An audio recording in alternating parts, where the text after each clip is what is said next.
j'arrive pas, Betty. C'est bon. Bonjour à tous, nous nous retrouvons aujourd'hui pour le 7e épisode du Lab News. Aujourd'hui, c'est une édition un peu spéciale puisque nous allons faire la rétrospective de l'année 2018 du labo. En cette année 2018, nous avons organisé de nombreux événements.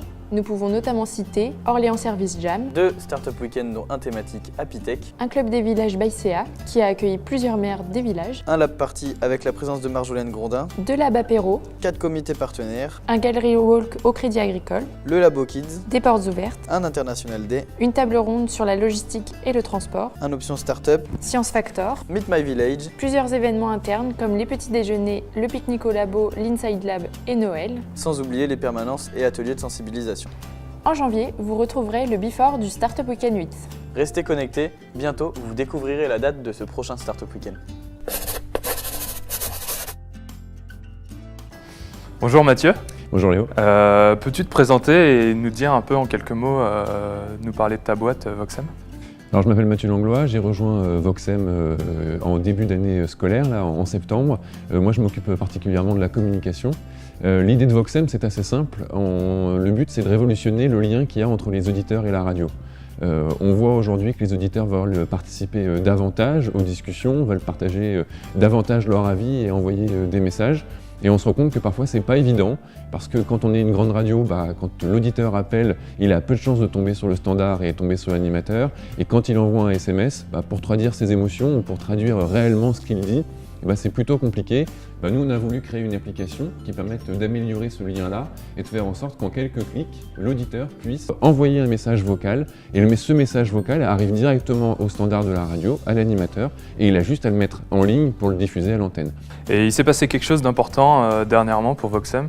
Tu peux nous en parler? Oui, il y a 2 gros événements pour Voxem. Le premier, c'est qu'on a signé un partenariat. Aujourd'hui, ça fait 5 partenariats avec des radios. Le 5e, c'est un beau partenariat puisque c'est avec Studio École de France. Donc c'est l'école de formation de tous les animateurs et les professionnels de la radio. Et puis la deuxième chose, c'est que l'année dernière, Voxem a participé au Salon de la radio.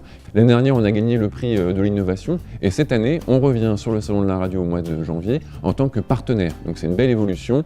Et là, on va pouvoir faire participer les visiteurs de ce salon avec notre application Voxem et avec l'organisation du salon. D'accord, félicitations. Merci. Pour 2019, c'est quoi les prochaines étapes, les perspectives? Alors les perspectives de 2019, elles sont très intéressantes. On va se concentrer sur la radio, on va faire en sorte que ça explose rapidement. Et puis aussi, c'est de voir si d'autres médias seraient enclins à ouvrir une démarche comme celle de la radio. Et là, on est en train de faire aussi une application qui permet de faire en sorte que Voxem soit également un player interactif, donc on puisse écouter la radio, n'importe quelle radio, et pouvoir émettre son message sur la plateforme et qu'on puisse voir et visualiser les commentaires des uns et des autres en messages vocaux. Plein de belles choses à venir donc. Plein de belles choses. C'est ça. Pour toi, le labo, c'est? En quelques mots. Moi, je suis très content d'être au labo. Quand je viens le matin, j'ai jamais de moment où je rechigne en me disant je viens pas parce que l'ambiance est super, le bâtiment est super, les structures qui nous accompagnent nous aident beaucoup, soit en conseil, soit en suivi de notre accomplissement, notre fait de grandir. Donc oui, on est très content d'être là et c'est vrai qu'on est très bien situé. En plus, à Orléans, on peut tout faire. Donc on est très content d'être là et ça nous apporte beaucoup dans le développement de Voxem.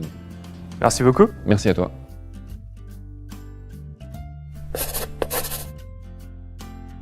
Il s'est passé beaucoup de choses en cette année 2018. Anthony, quel a été ton fait le plus marquant? Alors, ce que j'ai préféré pendant cette année 2018, ça a été la sortie de la web-série où 8 personnes du labo ont été suivies. J'ai trouvé ça super intéressant. Et toi Betty, quel a été le fait le plus marquant pour toi en 2018? Eh bien moi, c'est la création du groupe Zéro Déchet qui a pour but de limiter les déchets au labo. D'accord, c'est une bonne initiative. Eh oui. En 2018, on peut compter plus de 80 visites du labo. L'ensemble des labonautes se sont rendus à une dizaine de salons et sont apparus dans de nombreux articles de presse. La réponse de l'énigme précédente était la petite souris. C'est elle qui a le plus de dents. Nous vous souhaitons de très bonnes fêtes de fin d'année et de profiter de votre famille. À l'année prochaine. Salut!